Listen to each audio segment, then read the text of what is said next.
Hello, Z Nation fans, and welcome back to another episode of the AFTERBUZZ TV Z Nation After Show. We are looking at Season 3, episode, we're pretty sure it's 11.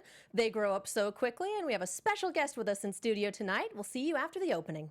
You're tuning into the destination for TV superfan discussion, AFTERBUZZ TV. And now, let the buzz begin. I couldn't help but pick this opening. It's in the middle of the country, and murder is occurring, so why not? This was actually the song that Mom Pa Kettle had at their wedding. Really? Was it the yes. first dance? It was. Well, no, they had danced many times as they were growing up, so. Oh, I meant the first dance at the wedding. Oh, and that as well, yes, because they were brother and sister, so. Well, that's a headcanon I wasn't sure I needed to know. Welcome to the AFTERBUZZ TV Z Nation After Show. Hello, everyone. Thank you for tuning in. We are watching Season 3, Episode 11. We're pretty sure it's 11 because what even is the numbering in this season? Actually, I think it's 10. Who even knows at this point? It might be. Sorry, it might be 10. It honestly depends on who's listing it. They true. grow up so quickly.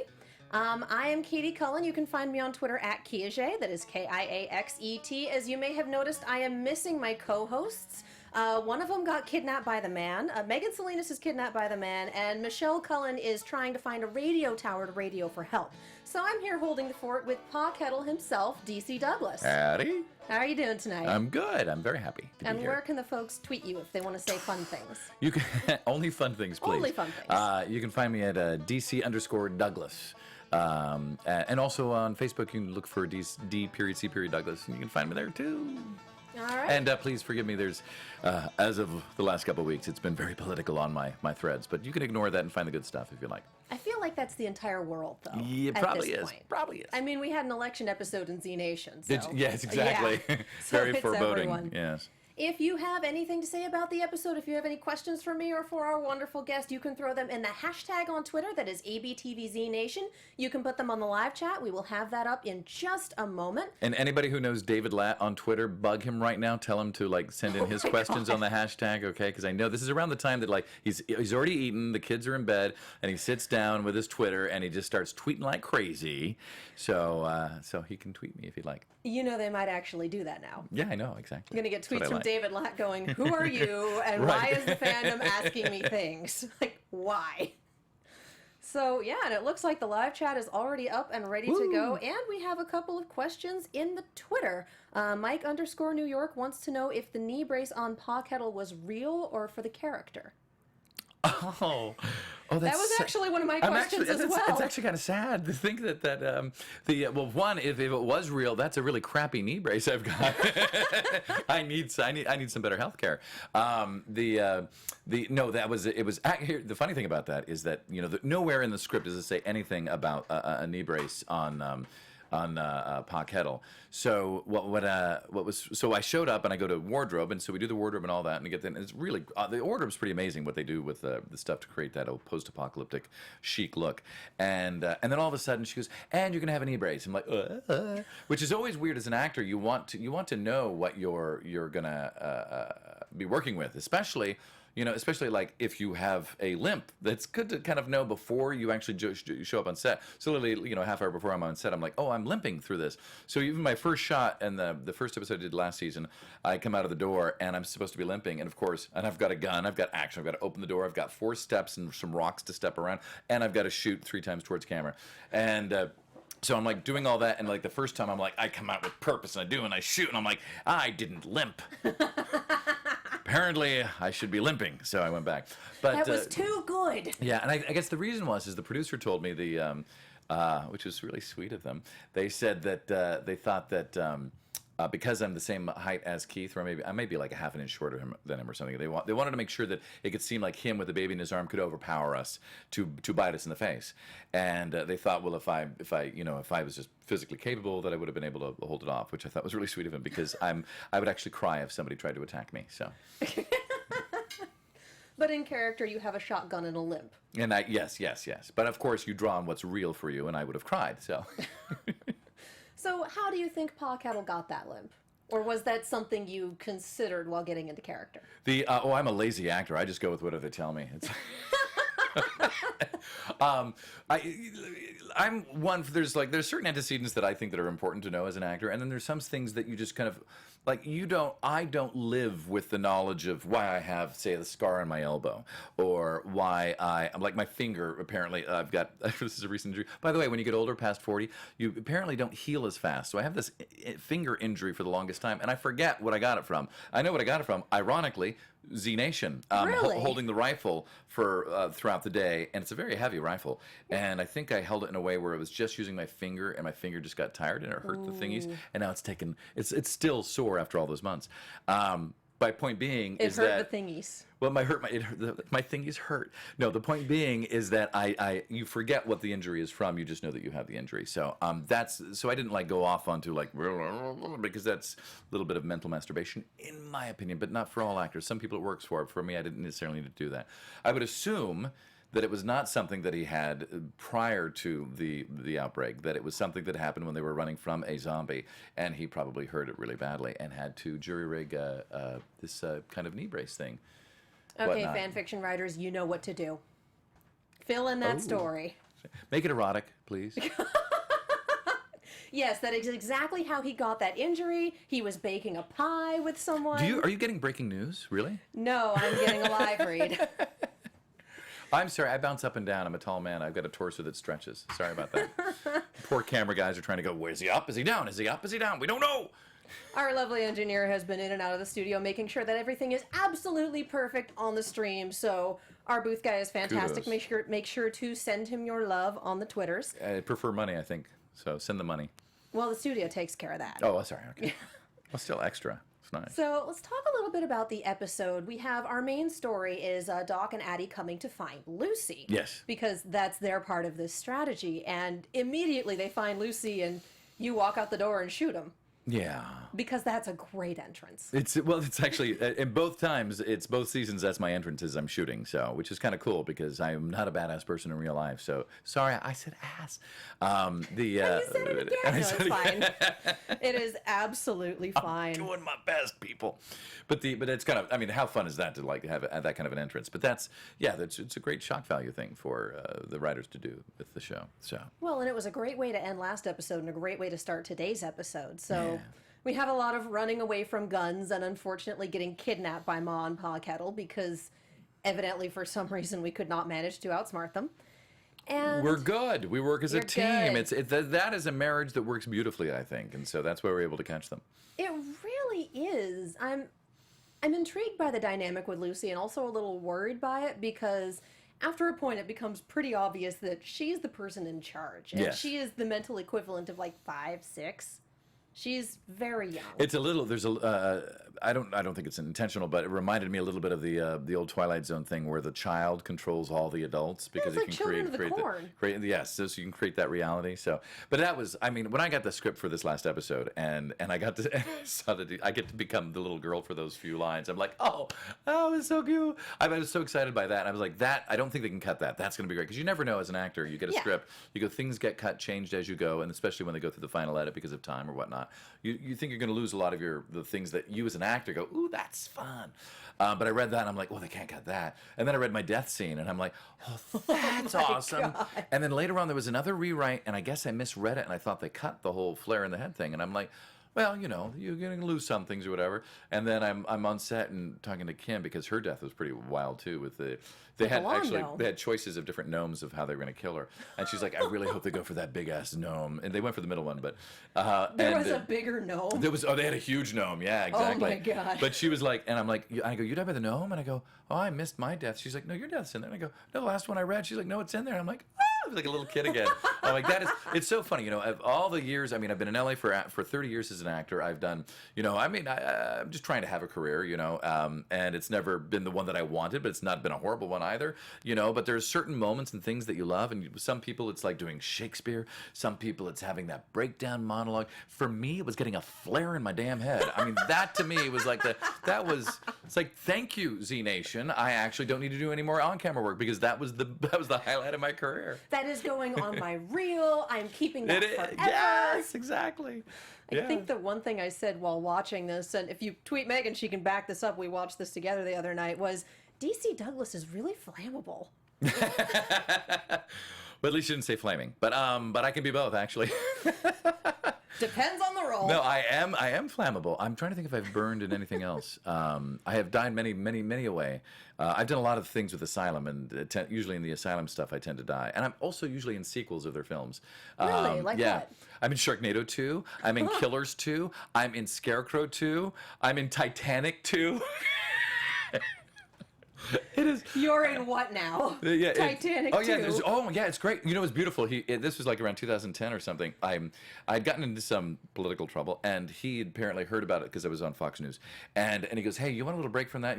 Don't ask. You go to my website dcdouglas.com and look up Tea Party PSA, and it'll tell you everything you need to know." But anyway, he called me, and he said, "Hey, you want to get away from all this?" And he goes, "We're shooting a movie, and it's down in Long Beach. You want to come and be in it?" I'm like, "You know what? Yeah, I'm free this weekend." And he's like, "Yeah, it's Titanic 2." And I'm like, you're doing the sequel? And he's like, "No, the ship is called Titanic 2. I'm like, "And you want to be the captain of it?" And I go, "Well, that's a metaphor for what's going on in my life right now. Sure, I'll be the captain of the second Titanic." And of course, you know. Did that go exactly how we would expect it to go? A little better. It did. Really? We didn't hit the iceberg. The iceberg hit us. Because this killer iceberg. A tsunami brought it over to us. In Long Beach. Yes, we were on the Queen Mary. iceberg. The Queen Mary apparently is doubled as the Titanic too. So it was very funny, and I'm wearing a huge ass. Again, ass is as bad as I'll go tonight. I promise. But it's fine. But I'm wearing this just humongous hat that made, and I've got I have deceptively. It seems small, my head, until you either hear me talk or you put a hat on me, and all of a sudden apparently the circumference up there is really big. It's like 7 3/8, which I think is big. And when you make it one of those sailor caps or whatever, it is weird. And I was working with Dick Van Dyke's two grandsons were the two other actors in that thing. That was kind of cool. They were, because I love Dick, and I worked with Dick Van Dyke as well on Murder, She Wrote. But anyway, not on Murder, She Wrote, Diagnosis Murder. I feel like you're checking things off a list. I kind of am. I work with Dick Van Dyke. I was in Titanic 2. I got a flare stuck in my head. It's not a checklist. It is. If you don't stop me, I will just start wandering through my memories. I'm pre-Alzheimer's probably. So. Well, at some point we're going to get the off-topic button from our engineers. Do they do that? Do they have one? Yes. Oh. Yes, they do. Can we pull up the off-topic button, because I think we need to hear it now. I want to see what it looks like. Yeah, give it just a moment to pull up the soundboard, and yep. Our systems detect that a host has wandered off the subject. Please return at once. Our systems detect that a host I like how it's blaming you, though. Yeah, I know. I enabled this, so here we are. Yes, you did. All right. I absolutely enabled this. Please return at once. So, yeah, Lucy actually vouches for them after they fail to come up with the correct password, spin a really good yarn, and then decide that the password is Smurf, which... Yeah. Do you know who that? I'm so bad that I didn't look up the name. I'm horrible with names. But that little girl actress, she is phenomenal. She's amazing in this episode. And you only see what she's done on camera. We watched her like all day long. Obviously, you're young, and you've got a little power generator that constantly goes. Oh, yeah. But she was hysterical, and the things that, and it was not as though she became self-conscious when she acted. She did not. It was seamless from when she was just talking to us behind the camera to when she then was being on camera. And she literally like the director would give her a note. And she's like, "Oh, you want a little like that?" And he's like, "Yes." And she's like, "Okay." And he's like, "Wow, that's a pro." And she's like a Seattle resident actress, and but better than I've seen of a lot of children actors, because I've done a lot of Disney and Nickelodeon. But she was great. I think she's phenomenal. I wish I knew her name right off the bat. I'm sorry about that. So, yeah, but you can look up the cast list. Someone she's throw great. that in the chat, please. Yeah. Yeah, but she was absolutely Wait, can we just stop phenomenal. for a second and look at Anna's spelling of Smurf? She spelled it Smurph. I think that is more hilarious.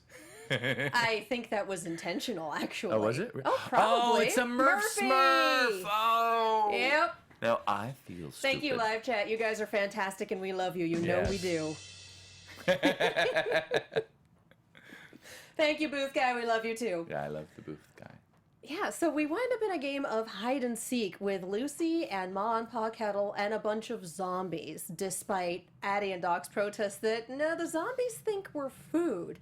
And I just love Lucy's cavalier, no, they don't. No, they're fine. No, it's great. It's super fun. Like, oh, you really are 5. And used to not ever seeing anyone get eaten by zombies. Well, oh, she honey. controls them all. So, She does. Yeah, so. She also controls Mom and Dad. Yeah.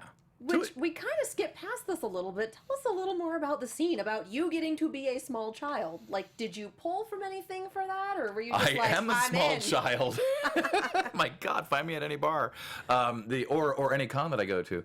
I'm usually the shirtless guy at the rave, but because I get to go on stage at these cons and do it that way, it's okay. But if I'm like that 50-year-old guy in the crowd, then that's a little weird. So I'm very happy that I get to do cons. But it's the. I mean, we all know what little girls are. When you have a line like "Are you a princess?" I mean, that is just that's wonderful. You just go with the awe of it. And by the way, there ain't that much of a difference between a little boy and a little girl. Well, yeah, no. Right. So I'm just pulling off of being that age and going off of the excitement and awe of it. And it's a whole what if. I like more of the whole kind of Meisner thinking than anything. So you just kind of go with it in that moment, and all of a sudden it was like, and then I do. Are you a princess? I was embarrassed when I asked the question, so it was fun. And they were the director Alex. Again, I'm horrible with the names. Please look up the credits because these people are really talented. The director of that episode is fantastic. He also was their DP, or is their DP for for most of the episodes, or all of the episodes, except for the ones he directs. And I just think he's super talented. So, and he was, he gives you the parameters of what you want you to be in, and then he lets you just do what you do. So he was really good, and really good working with children as well. So Yeah, according to Brisk in the chat, her name is Madeline Grace. Madeline Grace, you rock! Yes, holy cow, she did an amazing job. Yeah. And that was just her one episode, because then she has that growth spurt and then becomes an older version. Someone else. Yeah, who I didn't get to work with, but I'm assuming, because the casting's so good with them, that it's probably a really wonderful actress as well. But yeah, no, Madeline Grace, you rock. You really do. And Brisk, who I guess has IMDb open, well done, says the director is Alex Yellen. Oh, my goodness. Thank you, Brisk. And you're very brisk with those comments. Brisk, you are on your game tonight. No, Thank you. Alex Yellen is fantastic. Yes. And Are you a princess? Well, yes. Addie is a warrior princess. Yes. So we have a moment where Doc runs afoul of the rag. It was very cool. She was very cool too. She was terrible. Yeah, It was great. she was. So I definitely thought that Doc was about to die via Raggedy Ann. Yeah. Like, that was terrifying. And the makeup, yeah, it's really also amazing just what they do with the makeup. All the little, they put together those looks comparatively fast when you consider, like for Star Trek, and I'm not checking off a list, I'm just going, but Star Trek Enterprise, like you'd spend like 3-4 hours in the chair to get up, and then some of these looks that you'd think would take that long, they were doing in 45 minutes, and then they were off onto set. It was pretty remarkable. Yeah, we talked with Corinne a few weeks ago, and she talked about how the longest person in the chair is Keith for Murphy. Yeah, and it exactly. takes like 2.5-3 hours. Because there's so much of him to do, yeah. And yeah, Corinne also tweeted. You guys need to follow Corinne on Twitter. I think it's Miss Makeup FX. It's amazing. She actually tweeted that the clown was one of the ones that she was most proud of. The clown zombie. Oh, neat. And that thing is terrifying. Holy cow. Yeah. And those actors, it's because they're kind of unsung because they don't have lines per se, but they do some of them are pretty frightening in person. I not off camera, but on camera, like they're like pretty frightening. There's one. I'm trying to think of the one guy who's sitting at the table playing cards with, I think, the clown. But he's not. I can't remember the look that he had, but he had a top hat of some sort on. But he was an Abe Lincoln. Was that an Abe? Were there a couple Abe Lincolns, or was he the Abe Lincoln? I think he was the only one. But he was a large one, right? He was a large guy. It was a throwback to last time. Right, exactly. The bus they had thing. The bus of Abe Lincolns, yeah. But anyway, it's just like someone like they would, even for rehearsal, they were like so into their zombie stuff. It's like bravo. You're scaring the shit out of me. Sorry. It's like you play some amazing zombies. Oh my god. I'm gonna sit over here now while you're in makeup. Yeah, so we have Lucy being upset that one of her toys is broken and running away, and we split the party, which is always a smart thing to do in the zombie apocalypse, with Ma taking Doc back inside and just cheerily telling him, we're going to have to round up the zombies, and then we're probably going to shoot kill you. Yeah. Tea? I love lines like that, where it's like, here's something really dire. Beverage. Yeah, and she does that she plays that line really well. That's Kim Little, who is David Latt's wife, by the way, who is one of the producers of Z Nation. Yeah, she was pretty glorious. She was a lot of fun. It's like, Mom will probably shoot you. She likes shooting things. Yeah. Yep, nope, I think that pretty well sums it up. And we have Pa Kettle and Addie going after her and splitting up, and Addie beating up an Ender trying to take her. And that fight was short and brutal and absolutely fantastic, with them just screaming at each other and Addie finding the stick. Just yep, warrior princess. You know what you don't really notice there, and it's funny, is it doesn't look as dramatic as it does in person, is that at one point she's near a cliff. Yeah. Little girl, that cliff when you're there in person is like, I couldn't walk up to it. It was that scary.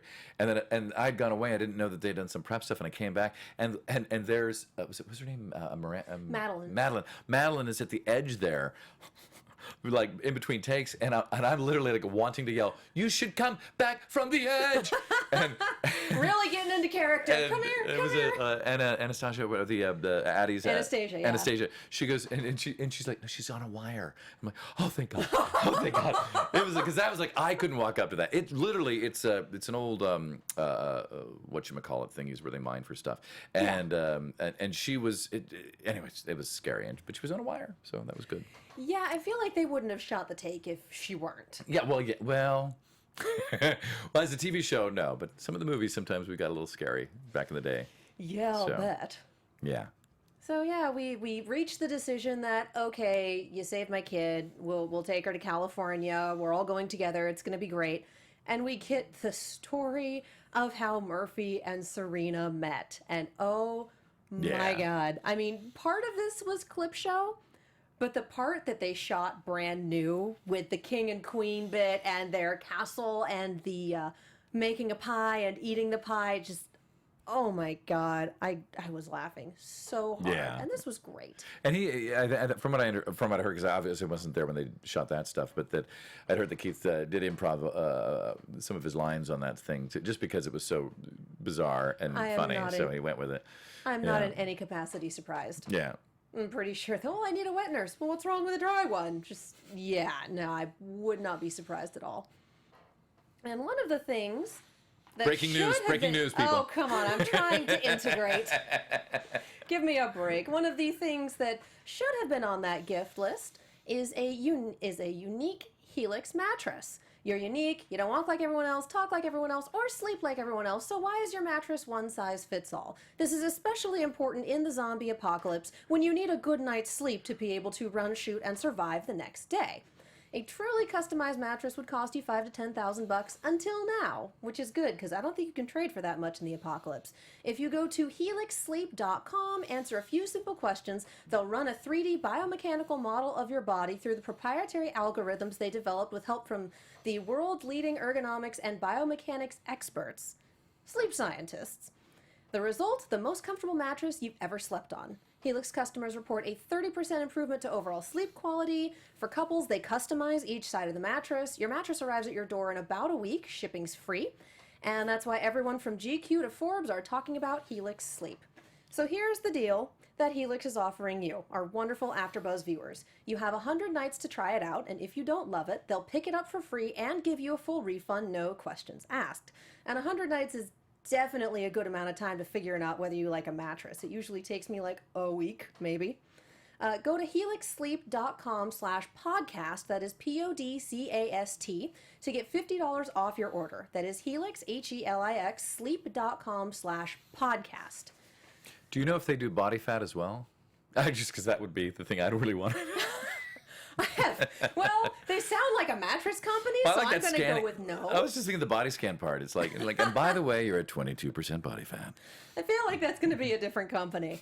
But yeah, if you really like this show, sponsors like Helix are part of the reason that we're able to stay on the air. So if you're in the market for a new mattress, they are well worth checking out, especially with that discount. So do the thing, please help support us. And I'm excited that the ad for our segment was about a mattress, because I'm all about people loving each other. I'm trying. Unfortunately, it's very difficult to get a good mattress in the zombie apocalypse, in much the same way that it is difficult to get a good wet nurse or a breast pump or any of the number of things that Pie Girl was asking for, but just the scroll unrolling. It's one of the oldest jokes in the book, and I still love it. It's just way too much fun. And we have a nice little story about, well, these are how your parents met. Yeah. And how did Mommy and Daddy make a kid? And the look on everyone's face like, I am not fielding that. But boy, am I glad they asked you and not me. He did a beautiful job of that monologue too. He did. It's like making a pie. You're blue because it's a blueberry pie. She had to go away and rest. And watching some of these clips, I had completely forgotten that she ripped a zombie's face off. Like, that was a thing. And it's been a season and some change since then. And it was just, I'd forgotten about those scenes. Those scenes, it was good to watch them again. And so we decide we're going to head off. We're going to head to California. And then there's a snag in the plan, in the form of the man, which I was not expecting to find you tied to a chair with 2 knives in your chest. I wasn't either, actually, because I hadn't read that far into the script. No, I'm Really? kidding. I knew I was going to die, but the knives were a surprise. Like, once my line stopped, I'm like, why do I read? No, it was actually a very fun surprise. So, and it was actually very fun to have knives in, very strategically placed on my nipples.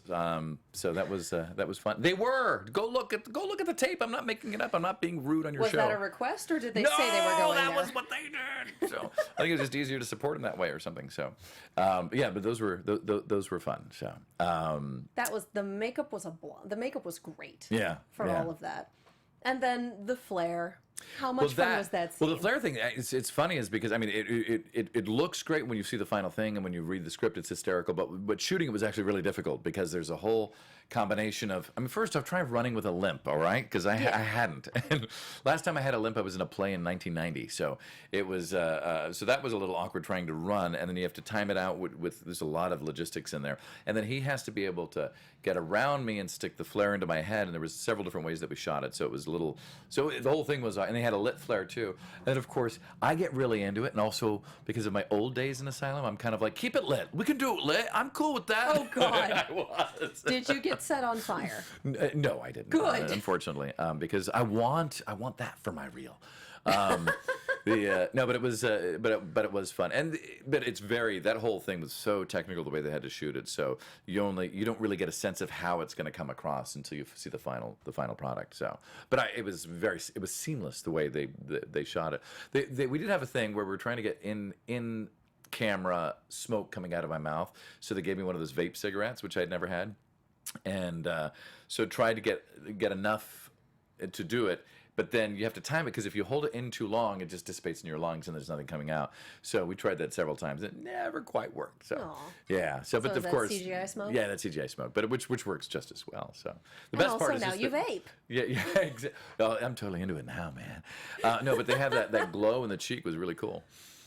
Yeah, no, that entire scene just looked amazing. Was that you lying on the ground there, or did they have a DC Douglas dummy? that I they set landed on a fire? pad, and then I was having dinner when I think they lit a dummy on fire. So. You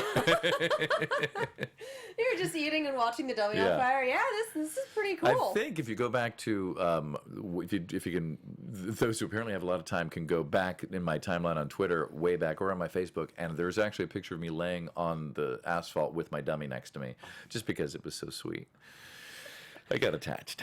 If anyone can find that, retweet that with the hashtag, please. I'd love to see that. Did you name the dummy? No, I didn't get that. I didn't want it because I knew he was going to die. So I didn't want to, you don't name something you're about to kill and eat. Not that I ate the dummy, but I mean, I would have if we ran out of food. I don't know. I'm open to things.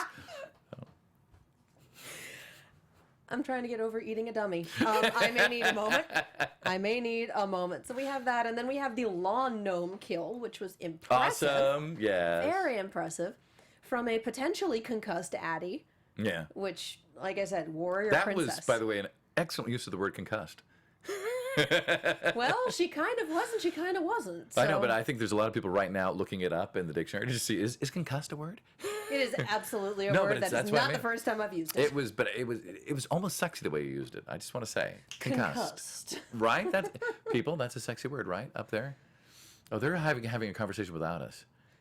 Yeah, we're talking a lot about 5K and Vasquez and Hector and people living and people not quite living, because Vasquez definitely got beheaded a couple of episodes ago. That was a thing. Yeah. So I guess we're going for creative deaths. Yes. I'm still fond of the egg beater zombie kill. I'm That curious. one's But hard wait, to where make- does my death rank up there, guys, at all? Like, if there's a top 5 of deaths on Z Nation, am I in the top 5 of those deaths? That's what I want to know. I would like to say yes. I think that's worth a Twitter poll for the results to be announced next week. So Yeah, in hashtag ABTVZ Nation, give us your top 5 deaths. Could be characters, could be zombies, could be anything. We Like just I said, pulled Twitter. Oh, pulled. Sorry, I thought you said pulled. with an O. Yeah, never mind. That's different. That's a U as Oh, well. really? Let's be real, it's both. You think about it, yeah. Yeah. All right. So we have the man kidnapping Lucy, Yes. and God bless, Lucy is a 5-year-old in a car. Oh my God, that is my favorite scene. By the way, for behind the scenes stuff, that whole thing was shot on green screen. Really? I watched it. I'm like, that's fantastic because it doesn't look like green screen. I thought it was No, it really, doesn't. yeah, it's so well done. But yeah, it was all literally the night that we were doing. We had some night shoot stuff, and they squeezed it in because you only have so much time with a child. Yeah. So they were trying to get her all shot out for that day, and then we shot later for our stuff. And so they had her in the car in the green screen, and they're doing that stuff. And I'm like going, this is gonna look good. It's like they're like, oh yeah, our green screen is good. I'm like, okay. And then I watched the episode. I'm like, you wouldn't know that was actually at 10 at night. With swarm, because they have these giant bright lights on that car to make it look like daytime. But because we're out in Spokane, out in the forest, and the swarms of bugs that literally you watch them like going around like it's literally like one of those sci-fi films. And then at one point, this literally the size of my fist bug starts flying around one of the lights, and it was the size of a fist. Dang. Yeah, it was freaky. I don't know what that bug was. Welcome to Spokane. Yeah, no, that was. Ugh. Yeah, so we have, are we there yet? Are we there yet? This, what's wrong with your head? Why is it all shiny? Where Yes. are my parents? You need to wear a seatbelt. My mom will shoot you if you don't. She likes shooting things just over and over and over. Oh my God. And the man has no idea how to handle this. Yeah. He can handle adults because they know to be scared, but a 5-year-old, all bets are off. And so he tases her, which she loves. Yes. Tases her it's the again. best. It's one of the best jokes, yeah. Oh, yeah. Tases her again, which she still loves. And then she says she wants her Aunt Addie, and he goes, well, you're never going to see her because she's dead. And she just, that high-pitched, awful child shriek that just sets your teeth on edge, executed perfectly. Yes. And we cut to Murphy waking up and screaming. And I think for me, this is one of the most interesting parts of the episode, is that we have this very solid connection between Lucy and Murphy that we may not have seen before. It might have been happening this entire time, but they haven't made it explicit on the show. They haven't shown us yet. But they've definitely shown that when Lucy is in duress, Murphy can feel it. Because the man puts a bag over her head, just like, yeah, nope, you're going to be quiet now, and ties it a little too tight. And Murphy feels like he's hyperventilating. So it'll be interesting to see how this plays out, and it will be very interesting to see whether or not Lucy is able to control Murphy once she inevitably gets to Spokane, ? Whether or not that becomes a thing. We've got like 4 episodes left. Anything Right. could happen. They're not in Spokane though in the show. Though. They are. Are they? Yeah. Well, our accents were weird then. Well, you were in like Iowa somewhere. All right, okay, that's good. All right, But good. Murphy is currently in what he calls Murphytown, but it's set up in the middle of a downtown Spokane. And Oh, we've okay. been there, and it's beautiful. And It those is beautiful. waterfalls are real. So, yeah, that's going to be a thing. And so Doc and Addie decide to split up. Addie is taking the motorcycle and pursuing the man and Lucy, and Doc is heading to a radio tower to try to contact Citizen Z. So that's essentially the A plot of our episode. And guys, if there's anything I've missed on that one, throw it in the chat. You know, we've got about a minute delay, so I'll see that in just a few. The other half that we really need to address, and we have about like 10, 12 minutes left, so we're starting to hit our time. But we need to talk about 10K and Murphy. Because, Oh, okay. yeah, like I wasn't there for that. I will just listen. Yeah, good luck there. Get you some more popcorn so I can monologue at the camera. But we have Murphy bringing in 10K, who is just completely zoned out, and telling him, look, when you've had a booster shot, you're a pain in the ass. And when you haven't, you are just completely out of your head. So what's the deal? And he's pushing 10K, and he essentially tells him that I think it's your mission. I think it's this 10,000 thing. But that sort of thought process is over. The world has moved on. I'm giving you a different name. I'm giving you a different mission. And the scenes with him playing the knife game at Murphy's behest and just going faster and faster were the way it was cut back and forth with Pa Kettle and the shotgun and hide and seek with Lucy. And just, they were really, really good at mounting the tension and then pulling away. Just like, wait, don't Tell me what happened. You're not telling me what happened. Thank you. So we have these really, really tense scenes with 10K and Murphy, and at the end of it, he gets 10K's loyalty, calls him Thomas, so he has dog tags now that say Thomas, in case he needs a constant reminder, and at one point offers him a little vial, a shot, saying, this is your soul back. It's what you wanted, isn't it? And the question now is whether 10K was unwilling to take it or unable to take it. And we don't quite know because all of the blends have been different. 10K has had the vaccinations and the booster shots and has definitely been messed with at this point. So we don't know how this has affected him. We don't know what this is going to turn into. We did get to see part of his new mission because he has, God help him, he has a list just like the man on notebook paper in big black Sharpie. And if you can read paper backwards and pause it at just the right angle, which we definitely did multiple times to try and read it. It says, find Warren, bring her to me, and then a few lines that you can't quite read, and then in big letters, kill. So something's going down. We've got the first 2 steps of her plan, but goodness knows what else, of Murphy's plan rather, but goodness knows what else is going to happen. And so that was pretty dang terrifying. Yeah. And that is Murphy drunk on power. So we'll have to see how that shakes out, because it looks like our next episode is not going to be about Murphy or 10K at all. So yeah, do you have any thoughts on the episode? Anything that you want to cover that we didn't? Any stories? You seem to cover it all. No, I mean that was kind of the dealio there. So All yeah. right. Okay, chat. If you have any anything else you wanted to cover for the episode, now is a good time to let us know. Like I said, we've got about a minute delay. And in the meantime, I want to talk to you guys about iTunes. We talked earlier about the Helix mattresses, and that's one way you can support us is by supporting our sponsors. The other way that you can support us directly as a show is via iTunes. Go on to iTunes, go into your iTunes store, subscribe to the Z Nation AfterBuzz TV podcast. We do have an audio version as well as the video version on YouTube. Rate, give us 5 stars because you love us and we love you, and it's just a wonderful relationship. And leave a review. And when you leave a review, we do give you a shout out on the air. I don't have it pulled up today because technical difficulties, the internet in here is just not my friend, but we will definitely take a look at them next week. If you leave a review, you do get it read out on the show. Also, when you leave a review, our producers take a look at it. They look at these reviews, they look at you saying, yes, we like this show, yes, we listen to this show, and they go, hey, they really like this Z Nation show, let's bring it back. And then we get a slot in the schedule and we come back for season 4 if /when it's confirmed. Still waiting on that one, but I have hope. So yeah, leave a review on iTunes. We absolutely love that. If you are in an iTunes store that is outside of the United States, if you're in the UK or Australia or anywhere else, we have trouble checking those reviews. So if you've left a review in one of those stores, please screen cap it and put it in the hashtag ABTVZNation. Same as if you leave a review on the podcast in Google Music. Screen cap those, throw them in the hashtag. We would absolutely love to see them. All right, Chad, have we missed anything? I walked in on what if Addie kills 10K, and now I am just heartbroken. And also, Anna in the chat says, use hashtag RenewZNation when live tweeting the show Friday nights. And Marnie asks if there's any word about getting renewed for season 4. None yet that we know of. I would keep an eye out, and we still have about 4 weeks to go in this season, so, we have time.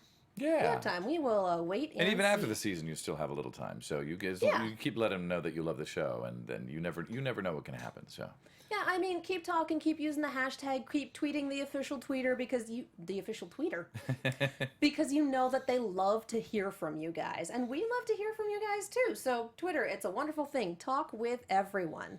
I think this is probably a good time to do some real brief predictions. Your AfterBuzz TV predictions. Just like that.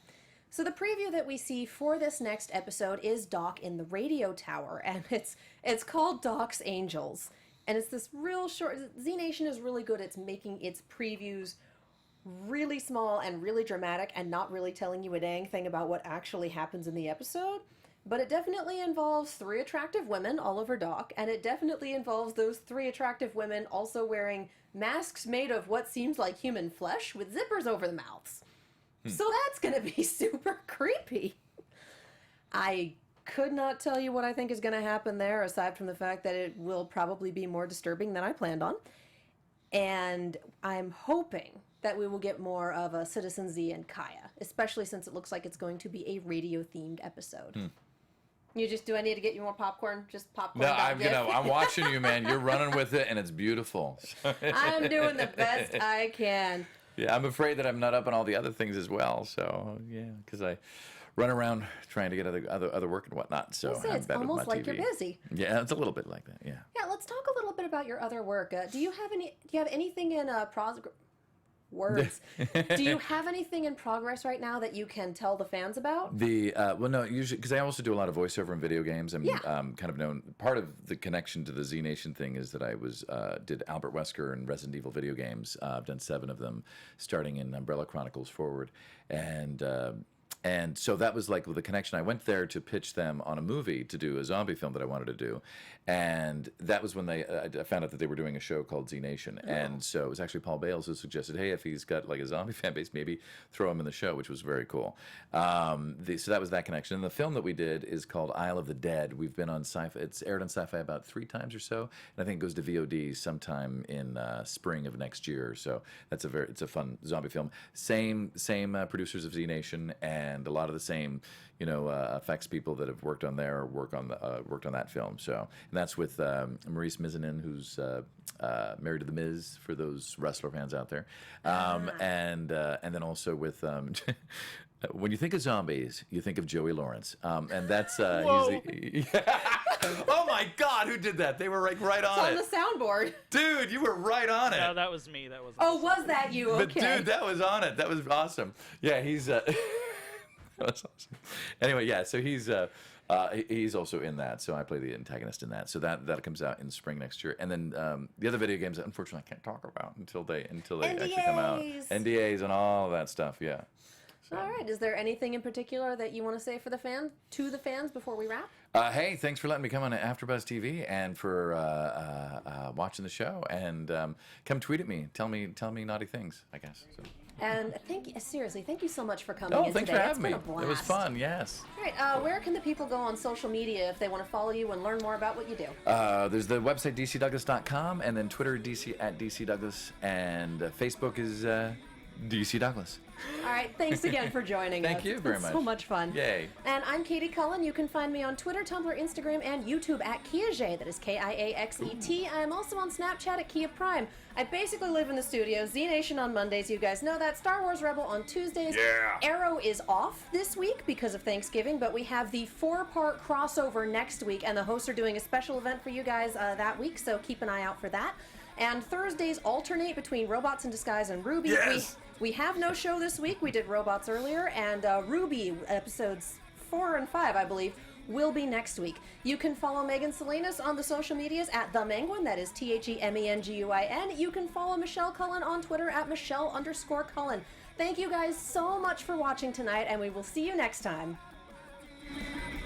From executive producers Maria Menounos, Kevin Undergaro, Phil Svitek, and the entire AfterBuzz TV staff, we would like to thank you for listening to the AfterBuzz TV network.